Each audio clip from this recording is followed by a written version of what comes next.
कर्म करे किस्मत बने, जीवन का यह मर्म, प्राणी तेरे हाथ में, तेरा अपना कर्म, तेरा अपना।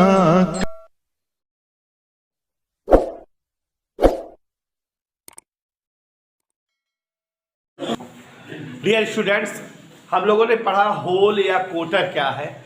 कल की क्लास में हम सभी ने एक्सप्लेन किया था कि चालकता क्या होती है, चालकता के आधार पर पदार्थ कितने प्रकार के हो सकते हैं और उन सभी प्रकार के पदार्थों का फुली डिस्क्रिप्शन मैंने आप सभी को समझाया था कि चालकता के आधार पर पदार्थ तीन प्रकार के होते हैं, जैसे कि चालक, अचालक और अर्धचालक। चालक क्या है, अचालक क्या है, अर्धचालक क्या है, इन सबको हमने आपको जो है समझा दिया था। चालक क्या है, अचालक क्या है और अर्धचालक क्या है। फिर उसके बाद ऊर्जा बैंड का डिस्कस हुआ था। ऊर्जा बैंड के बारे में भी हमने आपको एक्सप्लेन किया था कि ऊर्जा बैंड क्या होती है। ऊर्जा बैंड के आधार पे चालक, अचालक और अर्धचालक का एक्सप्लेनेशन किए थे। जैसा कि आपको समझाए थे बच्चों, याद करिए, ऊर्जा बैंड हमने आपको बताया था किसी भी परमाणु में इलेक्ट्रॉन अलग अलग कक्षाओं में जो चक्कर करते हैं, इलेक्ट्रॉनों को अलग अलग कक्षा में चक्कर करने के लिए अलग अलग मात्रा में ऊर्जा की रिक्वायर्ड होती है। ऊर्जा की जितनी मात्रा से कोई भी इलेक्ट्रॉन किसी भी कक्षा में चक्कर कर सकता है, वही ऊर्जा की मात्रा ऊर्जा बैंड के रूप में जानी जाती है। और अगर अब इस तरह से 10 जूल ऊर्जा पाकर कोई इलेक्ट्रॉन परमाणु की तीसरी कक्षा में चक्कर करता है तो 10 जूल कुछ और नहीं, ऊर्जा बैंड है। तो कहने का तात्पर्य है कि ऊर्जा की वह मात्रा जो आवश्यक हो इलेक्ट्रॉनों को परमाणु कक्षाओं में चक्कर के लिए, उसे हम ऊर्जा बैंड या ऊर्जा स्तर इस प्रकार जो है नामों से जानते हैं, या इस प्रकार के नामों से हम इन्हें परिचित कराते हैं। आपको बच्चों एक्सप्लेन किए थे, अगर कल की क्लास याद हो, ऊर्जा बैंड कुल 3 प्रकार के होते हैं। फुल थ्योरेटिकल चैप्टर है और थ्योरी एक दूसरे से अटैच है। थ्योरी भी 2-2 पेज की है, 2-2 पेज, 4-4 पेज, 55 पेज की थ्योरी है। काफ़ी टॉपिक की याद थोड़ी तरह कर पाओगे, और कुल 42-43 पेज है इस लेसन में इम्पोर्टेंट। अब सोचो इतने पेज याद नहीं कर पाओगे, साथ मेरे रहो तो समझा लो। लेकिन आपको शुरू में ही बताया था कि ये चैप्टर बहुत इंपॉर्टेंट है, मिस मत करिएगा। लेकिन आप लोग घर बैठ करके जो है मैथ की क्लास नहीं तो नहीं आएंगे, फेल हो जाओगे, पास ही नहीं होगी, इस तरह की सोच रखोगे तो हम आपको एक्सप्लेन कर रहे थे बेटा कि ऊर्जा बैंड कितने प्रकार का होता है। तो धवन जी, ऊर्जा बैंड को 3 प्रकार का हम जानते हैं। सबसे पहला ऊर्जा बैंड था संयोजी ऊर्जा बैंड। संयोजी ऊर्जा बैंड का मतलब एक ऐसा ऊर्जा बैंड जितनी ऊर्जा की मात्रा से किसी भी परमाणु के इलेक्ट्रॉन संयोजी सेल में चक्कर करते हैं। संयोजी सेल आप सभी जानते हैं, किसी परमाणु के बाह्यतम कोष को संयोजी सेल कहा जाता है। कोई भी परमाणु के जो अंतिम इलेक्ट्रॉन होते हैं, अंतिम कक्षा में चक्कर करते हैं, तो उस कक्षा के इलेक्ट्रॉन ही संयोजकता में पार्टिसिपेट करते हैं, भाग लेते हैं। इसलिए इन्हें संयोजी इलेक्ट्रॉन, वैलेंट इलेक्ट्रॉन कहा जाता है, और इन ऑर्बिट्स को वैलेंट ऑर्बिट, संयोजी सेल कहा जाता है। तो किसी भी परमाणु के संयोजी सेल में चक्कर कर सकने के लिए आवश्यक ऊर्जा की मात्रा संयोजी ऊर्जा बैंड कहलाती है, और संयोजी ऊर्जा बैंड हमेशा इलेक्ट्रॉनों से भरी होती है। और ऊर्जा की जितनी मात्रा से इलेक्ट्रॉन परमाणु के बाहर हो जाए, परमाणु के बाहर चला जाए, माने चालकता का गुण दिखाने लगे, वो परमाणु आयनित हो जाएगा, धन या ऋणायन बनने लगेंगे। तो जितनी ऊर्जा की जरूरत पड़ती है चालकता का गुण प्रदर्शित करने के लिए, मीन्स इलेक्ट्रॉन को परमाणु से बाहर हो जाने के लिए, वह ऊर्जा बैंड चालन ऊर्जा बैंड कहलाता है। स्पेशली यही दो ऊर्जा बैंड है, संयोजी ऊर्जा बैंड और चालन ऊर्जा बैंड। चित्र बना के कल समझाए थे। दोनों ऊर्जा बैंडों में जितनी ऊर्जा की गैपिंग होती है उसे ही जो है हम वर्जित ऊर्जा क्षेत्र या फॉरबिडन एनर्जी गैप कहते हैं।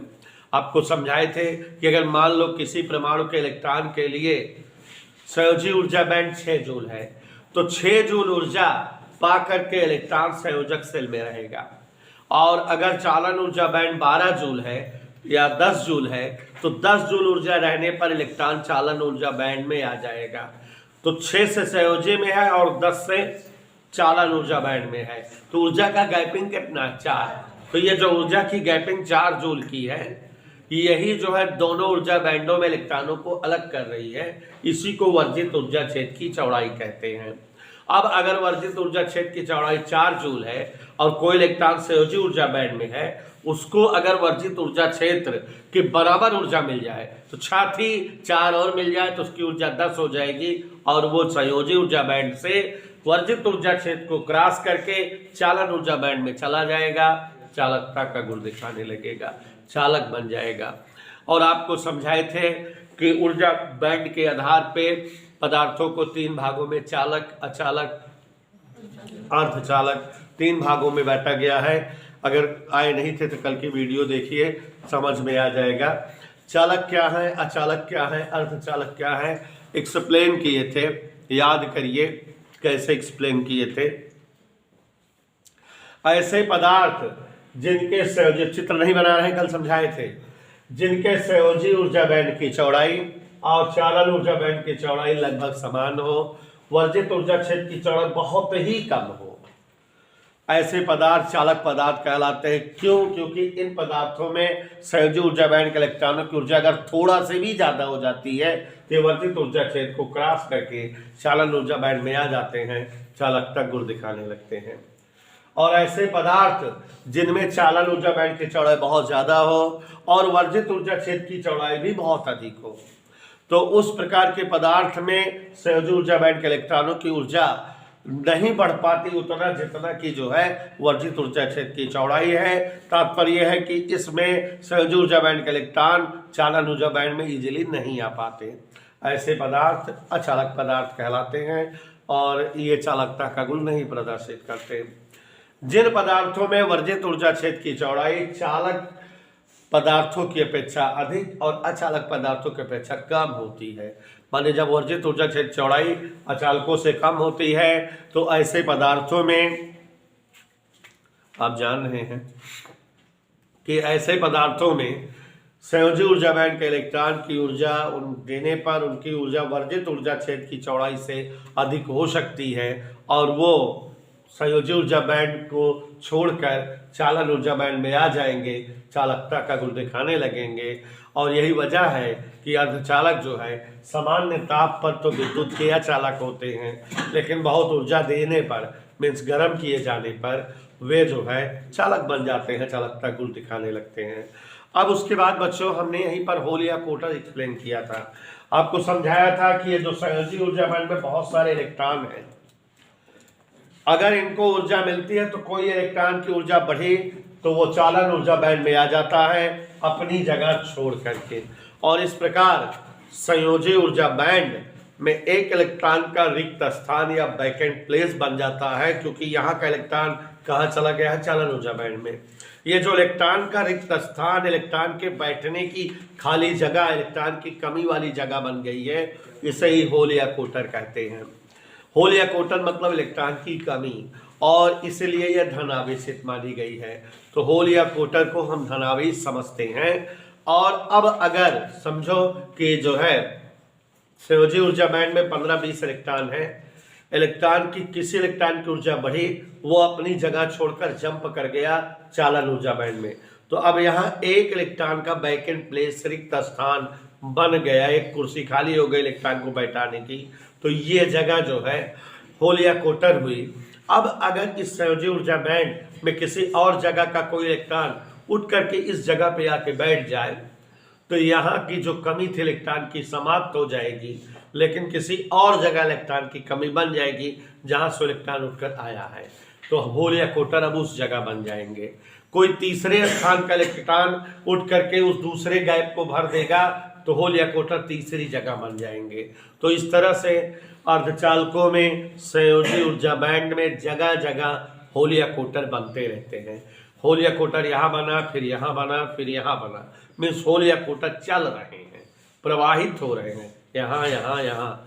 और होल या कोटर प्रवाहित हो रहे हैं माने आवेश, धनावेश बह रहा है, और इसलिए होल या कोटर के प्रवाह से धारा प्राप्त होती है, जैसे होल धारा या कोटर धारा कहते हैं।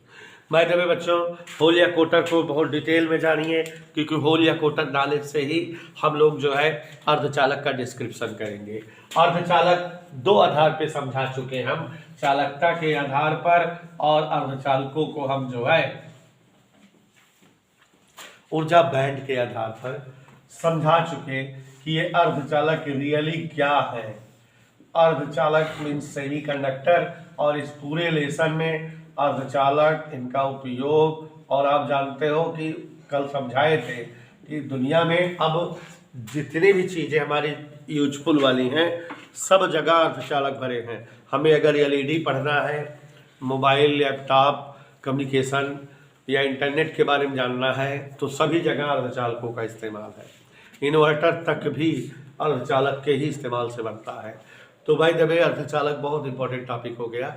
और चालकता के आधार पर अर्धचालक का मतलब है कि ऐसे समस्त पदार्थ जो सामान्य ताप पर विद्युत के अचालक या विद्युत विरोधी हो, लेकिन ताप बढ़ाए जाने पर जो विद्युत के चालक बन जाए, वही अर्धचालक होते हैं। ऐसे पदार्थ जिनकी चालकता चालकों से कम किंतु अचालकों से अधिक हो, अर्धचालक होते हैं। अर्धचालक वे पदार्थ होते हैं जो ताप बढ़ाने जाने पर चालकता का गुण दिखाते हैं। दुनिया में ऐसा कोई और पदार्थ नहीं है जो उच्च ताप किए जाने पर चालकता दिखाए। चालकता सबकी घटती है सिवाय अर्धचालकों के।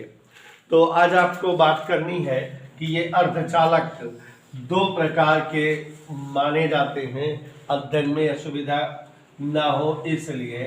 प्राकृत अर्धचालक या शुद्ध अर्धचालक, प्राकृत अर्धचालक या शुद्ध अर्धचालक, और इन्हें ही बाह्य अर्धचालक भी कहते हैं। तो यहाँ पर देखिए जरा, प्राकृत, शुद्ध, बाह्य, कई सारे नामों से इन्हें हम जानते हैं। दूसरा है कृत्रिम, अशुद्ध या आंतर या मिश्र अर्धचालक। तो अब ये क्या है जानिए। ऐसे समस्त अर्धचालक जो प्रकृति में स्वतः प्राप्त हो, प्राकृत अर्धचालक कहलाते हैं। परिभाषा हो गई ना। ऐसे समस्त अर्धचालक जो प्रकृति में बेटा स्वतः प्राप्त हो, प्राकृत अर्धचालक कहलाते हैं। ये अर्धचालक सामान्य ताप पर विद्युत रोधी होते हैं, विद्युत के अचालक होते हैं, आवेश प्रवाह नहीं दिखाते। लेकिन उच्च ताप पर ये विद्युत के सुचालक बन जाते हैं, या इनमें कोई अशुद्धि मिला दी जाए तो भी ये जो है चालक बन जाते हैं विद्युत के। अच्छा क्यों प्राकृतिक अर्धचालक जो है विद्युत के अचालक होते हैं, जबकि गर्म किए जाने पर चालक बन जाते हैं, या अशुद्धि मिलाए जाने पर चालक बन जाते हैं? क्यों? वही तो इन बातों का, इन प्रश्नों का दिमाग में आपके आना स्वाभाविक है, नेचुरल है। तो इन जिज्ञासाओं को मैं शांत करता हूँ। देखिए बच्चों, केमिस्ट्री में आते हैं। अर्धचालक रियली कुछ और नहीं, आवर्त सारणी के चौथे समूह के तत्व सिलिकॉन और जर्मेनियम, स्पेशली जो अर्धचालक हमारे हैं माने गए हैं वो सिलिकॉन और जर्मेनियम। अर्धचालकों का वीआईपी उदाहरण सिलिकॉन, और ये सिलिकॉन चाचा और जर्मेनियम चाचा दोनों आवर्त सारणी में चौथे समूह के तत्व हैं। किस समूह तत्व है? तो आवर्त सारणी के चौथे समूह के तत्व जब जो है सिलिकॉन या जर्मेनियम है, तो आप समझ गए होंगे और आपको ये पता होगा केमिस्ट्री से कि कोई भी तत्व किसी भी समूह में तभी रखा जाता है जबकि उसके अंतिम कक्षा में उतने ही इलेक्ट्रॉन हो या वो उतनी ही संयोजकता रखता हो। कोई तत्व पहले समूह में तभी आएगा जबकि उसके अंतिम कोष में एक इलेक्ट्रॉन हो या उसकी संयोजकता +1 हो। कोई तत्व दूसरे समूह में तब रखा जाएगा जबकि जो है उसके अंतिम कोष में 2 इलेक्ट्रॉन हो या उसकी संयोजकता धन 2 हो। तो चौथे समूह के तत्व सिलिकॉन जर्मेनियम है। तो एकदम स्पष्ट हो गया कि चाहे सिलिकॉन हो चाहे जर्मेनियम, इनके परमाणुओं के अंतिम कोष में 4 इलेक्ट्रॉन होंगे। मीन्स ये चतुर्संयोजक तत्व है। सिलिकॉन या जर्मेनियम केमिस्ट्री की लैंग्वेज में चतुर्संयोजक तत्व है। आखिरी कक्षा में 4 इलेक्ट्रॉन युक्त है। अब अगर हमारे पास एक बड़ी सी सिलिकॉन पट्टी या जर्मेनियम की पट्टी इतनी बड़ी हो तो साक्षी जी इस इतनी बड़ी सिलिकॉन या जर्मेनियम की पट्टी में अरबों खरबों सिलिकॉन परमाणु होंगे यहाँ तक, और हर परमाणु अपने पड़ोसी वाले परमाणु के साथ साझा करता है, संयोजक बंध बनाता है। कैसे? अब जैसे सिलिकॉन की पट्टी हो या जर्मेनियम की पट्टी हो, हमें तो पता लग गया कि उनके अंतिम कोष में 4 इलेक्ट्रॉन है। तो कोई भी 2 पड़ोसी परमाणु सिलिकॉन वाले या जर्मेनियम वाले आपस में 4 इलेक्ट्रॉनों का साझा करते हैं, चतुर्संयोजक बंध बनाते हैं। माने सिलिकॉन या जर्मेनियम सहसंयोजी बंध वाले यौगिक होते हैं। इनके परमाणुओं के बीच शक्तिशाली सहसंयोजक बंध है। 4 इलेक्ट्रॉन एक परमाणु के बाहर और दूसरे को परमाणु के बाहर का इलेक्ट्रॉन 4 का 4 इलेक्ट्रॉन से साझा हो गया, अष्टक पूरा हो गया, निकट अक्रिय तत्व की संरचना बन गए, माने इनके संयोजकता कंप्लीट हो गए, ये यौगिक बन गया है आपस में। सिलिकॉन की पट्टी या जर्मेनियम पट्टी में ऐसे न है। तो जब सिलिकॉन या जर्मेनियम चौथे समूह के तत्व हैं और इनके आपस में परमाणुओं के मध्य चतुर्संयोजक बंध बना होता है, तो यहाँ कोई भी इलेक्ट्रॉन खाली नहीं दिख रहा है। कि जब हम इसको जो है विद्युत स्रोत से जोड़े तो वो जो अगर अभी यहाँ इलेक्ट्रॉन को एक आध खाली होता, स्रोत से जोड़ते तो विद्युत ऊर्जा वो इलेक्ट्रॉन पाता तो वही दौड़ने लगता, इधर उधर एक सिरे से दूसरे सिरे तक भागता। आप जानते हो विद्युत चालन वाले लेसन में पढ़ाए हैं कि मुक्त इलेक्ट्रॉन विद्युत या आवेश के कैरियर वाहक होते हैं। अगर जो है किसी पदार्थ में मुक्त इलेक्ट्रॉन होते हैं तो जब वो विद्युत स्रोत से जोड़ी जाती है तो वही मुक्त इलेक्ट्रॉन दौड़ करने लगते हैं एक सिरे से दूसरे सिरे की ओर, विद्युत आवेश प्रवाहित होने लगता है, माने विद्युत चालन का गुण दिखने लगता है। तो यहाँ सिलिकॉन या जर्मेनियम के सभी परमाणुओं के अंतिम कोष में 4 इलेक्ट्रॉन है, इसलिए 4 शक्तिशाली सहसंयोजक बंध के द्वारा वो जुड़े रहते हैं आपस में। हर परमाणु ऐसे ही सिलिकॉन या जर्मेनियम का जुड़ा रहता है। कोई इलेक्ट्रॉन दूर दूर तक खाली दिख रहा है? नहीं दिख रहा है ना बिटिया। तो जब कोई इलेक्ट्रॉन इसमें खाली नहीं है तो आवेश वाहक का काम करने वाला अवयव नहीं है, और इसीलिए सिलिकॉन या जर्मेनियम जब जो है नॉर्मल टेम्परेचर पर मिलते हैं, प्रकृति में मिलते हैं, तो विद्युत के पूर्ण रूप से अचालक होते हैं। उनमें आवेश को प्रवाहित कराने वाला कोई भी अवयव या वाहक नहीं होता जिससे आवेश प्रवाह दिखे या प्राप्त हो। ये वजह है कि प्राकृतिक अर्धचालक मीन सिलिकॉन और जर्मेनियम प्रकृति में पाए जाने पर विद्युत के शुद्ध रूप से क्या होते हैं? अचालक। एक प्रश्न, एक जिज्ञासा शांत। दूसरी जिज्ञासा थी कि अर्धचालकों का ताप बढ़ाने पर चालकता बढ़ती है और ये चालक बन जाते हैं। तो होता क्या होगा बच्चों कि जब जो है सिलिकॉन या जर्मेनियम के सभी परमाणु 4 शक्तिशाली बंध द्वारा जुड़े हैं, इनको हम ताप देते हैं, हीट करते हैं, तो ये संभावना साइंटिस्टों की है कि कोई एक बंध टूट जाता होगा या कोई 2 बंध टूट जाता होगा या कोई 3 बंध या 4 बंध टूट सकते हैं। तो जब जो है सिलिकॉन या जर्मेनियम परमाणुओं को गर्म किया जाता है, ताप बढ़ाया जाता है, तो उनके अगर एक भी बंध टूट जाए, गर्मी की वजह से सहसंयोजक बंध टूट जाए, तो यहाँ 2 मुक्त इलेक्ट्रॉन खाली मिल गए, और विद्युत ऊर्जा दिए जाने पर यही मुक्त इलेक्ट्रॉन आवेशवाहक का काम करेंगे, एक सिरे से दूसरे सिरे तक दौड़ भाग लगाएंगे, माने आवेश प्रवाहित होने लगेगा। कहने का तात्पर्य बेटा कि विद्युत के क्या बन जाएंगे? चालक बन जाएंगे। तो ये दोनों क्वेश्चनों का समाधान हुआ कि ये बहुत मजेदार लेसन है कि अर्धचालक जो प्रकृति में पाए जाते हैं जैसे कि सिलिकॉन और जर्मेनियम, उनके परमाणुओं में 4 ही इलेक्ट्रॉन होते हैं और वो चतुर्संयोजक होते हैं। 4 इलेक्ट्रॉन आपस में पड़ोसी परमाणुओं से मिल करके शक्तिशाली सहसंयोजक बंध बनाते हैं। कोई भी इलेक्ट्रॉन वहां रिक्त नहीं रह पाता, आवेशवाहक का कार्य करे। इसलिए प्राकृतिक अर्धचालक सामान्यतः पर विद्युत के अचालक होते हैं, किंतु ताप बढ़ाए जाने की कंडीशन में 1 या 2 या कई सहसंयोजक बंध के टूटने पर मुक्त इलेक्ट्रॉन मुक्त हो जाते हैं आवेशवाहक का कार्य करने के लिए, माने उच्च ताप पर ये विद्युत के चालक बन जाते हैं। अब दूसरे अर्धचालक, जब बच्चों किसी अर्धचालक में कोई अशुद्धि किसी तत्व की मिक्स कर दी जाती है तो भी वो चालक बन जाते हैं। और ऐसे अर्धचालक जो अशुद्धि युक्त हों, अशुद्ध अर्धचालक या अंतर अर्धचालक या कृत्रिम अर्धचालक कहलाते हैं। और बच्चों हम जो है अपनी फिजिक्स में 2 प्रकार के तत्वों को अर्धचालकों में मिक्स करते हैं अशुद्ध अर्धचालक बनाने के लिए। और अशुद्धियां जब 2 प्रकार की हैं तो जो अशुद्ध अर्धचालक बनते हैं, अशुद्ध अर्धचालक भी 2 प्रकार के होते हैं। अशुद्धियों के आधार पर अशुद्ध अर्धचालक 2 प्रकार के होते हैं। यहाँ आपके एक क्वेश्चन का जवाब भी मैं दूंगा कि अशुद्ध अर्धचालकों में अशुद्धि मिलाने पर वो चालक क्यों बन जाते हैं, और कौन सी अशुद्धि मिलाने पर कौन सा अर्धचालक बनता है। इसको ध्यान से सुनिएगा, 1 नंबर का प्रश्न यहाँ पूछ लेता है कभी, और ये एक ऐसी चीज है कि इस पूरे लेसन में अब इस्तेमाल होगी। तो साक्षी जी ध्यान दीजिएगा रोने के बजाय। तो यहाँ पर जैसे जान रहे हो कि हमारे जो अर्धचालक है वो क्या है बेटा, सिलिकॉन है या यही है ना। ये भी पता लग गया है अरसलान कि इनके अंतिम कोष में क्या इलेक्ट्रॉन है। अब अगर हम इन अर्धचालकों में तीसरे समूह का तत्व अशुद्धि के रूप में मिलाएं या 5वें समूह का तत्व अशुद्धि के रूप में मिलाएं तो आप देखोगे कि इस प्रकार बने अशुद्ध अर्धचालक विद्युत के चालक हो जाते हैं।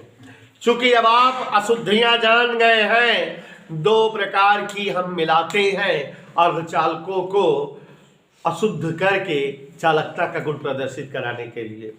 अशुद्धियों के आधार पर अर्धचालक के प्रकार के, तो अगर पूरा स्ट्रक्चर केमिस्ट्री का जानो कि इनका काम कैसे होता है, कैसे ये जो है चालक बन जाते हैं।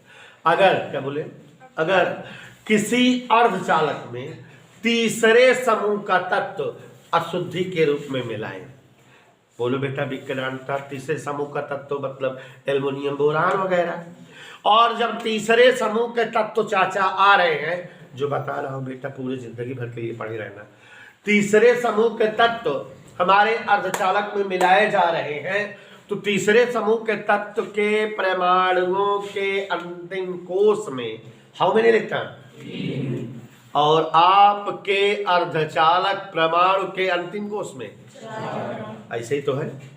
तो बच्चों जब जो है तीसरे समूह के तत्व हमारे अर्धचालक में मिक्सअप किए जाते हैं, मेंस एल्युमिनियम बोरान वगैरह के तत्व सिलिकॉन जर्मेनियम में मिक्स किए जाते हैं, तो अर्धचालक के प्रत्येक परमाणु के बाह्यतम कोष में जो 4 इलेक्ट्रॉन हैं, अशुद्धि वाला जो तत्व आया उसकी आखिरी कक्षा में क्या इलेक्ट्रॉन है, 3। तो इस अर्धचालक परमाणु के 3 इलेक्ट्रॉनों का अशुद्धि वाले तत्व के 3 इलेक्ट्रॉनों के साथ साझा हो जाता है, शक्तिशाली सहसंयोजक बंध बनता है। लेकिन ये अर्धचालक का 4था इलेक्ट्रॉन खाली रह गया, इसका बंध नहीं पूरा हो रहा है। इसको बंध बनाने के लिए 1 इलेक्ट्रॉन की कमी बन गई। 1 इलेक्ट्रॉन अगर यहां रहता तो इसका बंध बन जाता कि नहीं। 1 इलेक्ट्रॉन की कमी हो गई, और इस लेसन में बताए हुए हैं इलेक्ट्रॉन की कमी मतलब होल या कोटर। तो यहाँ एक होल या कोटर बन गया जो इसके साथ जुड़ करके 4 इलेक्ट्रॉनों का बंध पूरा होगा। अब ये होल या कोटर तो कल्पना है, होता है नहीं। यहाँ पर कल्पना कर रहे हैं कि होल या कोटर आ गया, 1 इलेक्ट्रॉन तो चाहिए। और तब ये जो अर्धचालक अशुद्ध वाला अर्धचालक बना है, इसमें होल या कोटर जिनकी कल्पना आप कर रहे हो, इनके प्रवाह के कारण धारा प्रवाह होगा या धारा प्राप्त होगी, और इस प्रकार बने अर्धचालक पी टाइप के अर्धचालक कहलाते हैं। और अब अगर कभी जिंदगी में आपसे कोई पूछे कि पी टाइप के अर्धचालक में कौन प्रकार की अशुद्धि मिलाई गई रहती है, तो आप बता देना तीसरे समूह के तत्व अशुद्धि के रूप में शामिल होते हैं। तो ये पी टाइप का अर्धचालक बनता है। और ये बच्चों पी टाइप का अर्धचालक है जिसमें शुद्ध रूप से क्या भरे हैं, होल या कोटर, धनावेश। और इस प्रकार के अर्धचालकों में अगर आवेश का प्रवाह होगा तो इन्हीं के प्रवाह के कारण होगा।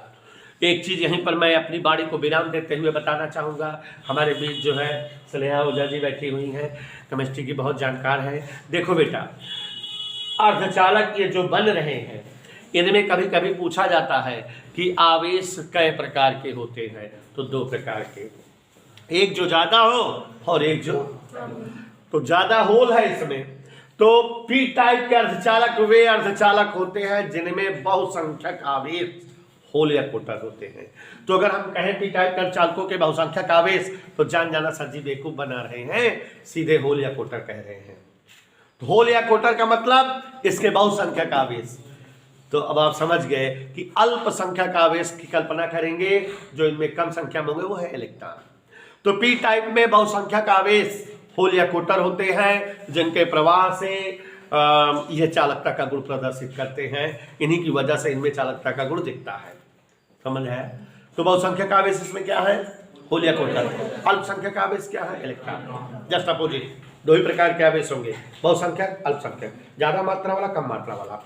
तो बाय द वे, अगर किसी अर्धचालक में तीसरे समूह का तत्व अशुद्धि के रूप में मिलाया गया तो अर्धचालक परमाणु के अंतिम कोश में हाउ मेनी इलेक्ट्रॉन, 4। और अशुद्धि वाले तत्व किस समूह के हैं, 3 त्रिसंयोजक तत्व है। इनके अंतिम कोश में 3 इलेक्ट्रॉन ने 3 इलेक्ट्रॉनों से साझा कर लिया। आपके अर्धचालक परमाणु को अभी एक और इलेक्ट्रॉन की कमी हो गई, साझा पूरा करने के लिए एक होल या कोटर की रिक्वायर्ड बन गई। तो यहाँ होल या कोटर बने रहते, ऐसे सारे परमाणु में साझा रहता है, होल या कोटर बने रहते हैं। होल या कोटर की अधिकता होती है, पी टाइप के अर्धचालक कहलाते हैं जिसमें बहुसंख्यक आवेश होल या कोटर होते हैं। इन्हीं के प्रवाह से धारा प्रवाह प्राप्त होती है। और ये जान गए आप कि जब जो अर्धचालकों में हम अशुद्धि तत्व मिलाते हैं तो ये चालक बन जाते हैं। ऐसे ही मजेदार बात और है बच्चों, ऐसे ही मजेदार बात और है कि जब जो है किसी अर्धचालक में पांचवें समूह का तत्व, ध्यान दीजिएगा, जब किसी अर्धचालक में पांचवें समूह का तत्व अशुद्धि के रूप में मिलाया जाए। पांचवें समूह का तत्व मतलब जैसे फास्फोरस वगैरह है ना, आर्सेनिक वगैरह, ठीक है ना, स्टेनिक। तो पांचवें समूह का तत्व यदि हम अर्धचालक में मिलाएं, अर्धचालक परमाणु के अंतिम कोश में हाउ मेनी इलेक्ट्रॉन, जब जो है हम पंच संयोजक तत्व अशुद्धि के रूप में मिला रहे हैं तो हमारे अर्धचालक के 4 के 4 इलेक्ट्रॉन 4 इलेक्ट्रॉन से साझा कर लिए और जो है इसका संयोजक बंध पूर्ण हो गया।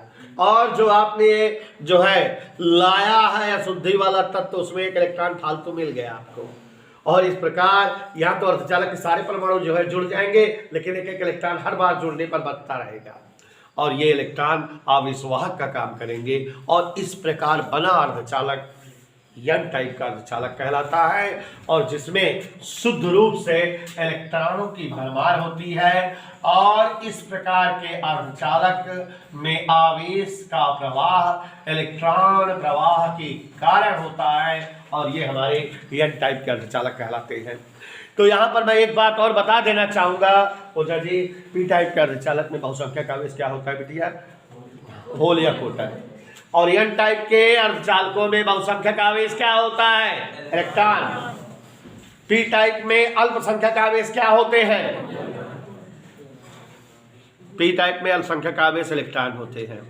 एन टाइप में अल्पसंख्यक आवेश क्या होंगे, होल या कोटर। तो बच्चों अर्धचालक क्या होते हैं, कितने प्रकार के होते हैं, क्यों अर्धचालक प्रकृति में पाए जाने पर विद्युत के अचालक होते हैं, क्यों ताप बढ़ाने पर वो जो है चालक बन जाते हैं, क्यों अर्धचालक में अशुद्धि मिलाने पर वो चालक बन जाते हैं, इन सारे प्रश्नों का जवाब आपको मिल गया। आप ये भी जान गए कि अर्धचालक जो है अशुद्ध वाले 2 प्रकार के होते हैं, पी टाइप का अर्धचालक और आपको लग नहीं रहा है कि एक टॉपिक से अटैच दूसरा टॉपिक है, दूसरा से अटैच तीसरा, कोई एक चीज़ नहीं पढ़े रहोगे दूसरा नहीं समझ में आएगा। आपको फिर से एक बार अपनी बारे में जो है बताना चाहेंगे कि अगर बेटा आप लोग कल परसों सभी लोग आए होते तो निश्चित तौर पे हम कल परसों ये सब समझा दिए होते, लिखाते ना, लिखाने का काम अब करते। ये सब क्लास पढ़ाने के लिए कम से कम 2 घंटा पढ़ने चाहिए, मज़ा आती तभी टॉपिक समाप्त होता है। लेकिन कुछ बड़े बदतमीज विचित्र कसम से। तो जैसा कि आप जान रहे हो,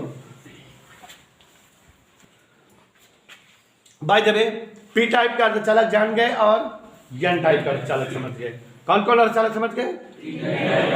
बोलो जल्दी। पी टाइप और हाँ, पी टाइप अर्धचालक और एन टाइप अर्धचालक।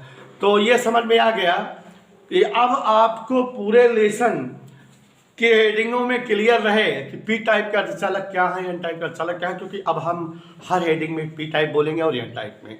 आपके दिमाग में आ जाना चाहिए कि जिस अर्धचालक में होल हो बहुसंख्यक आवेश के रूप में, वो पी टाइप का अर्धचालक है, जिसमें त्रिसंयोजक तत्व की अशुद्धि जुड़ी हुई है। और जिस अर्धचालक में बहुसंख्यक आवेश के रूप में इलेक्ट्रॉन हो, वो एन टाइप का अर्धचालक है। तो by the way, PN junction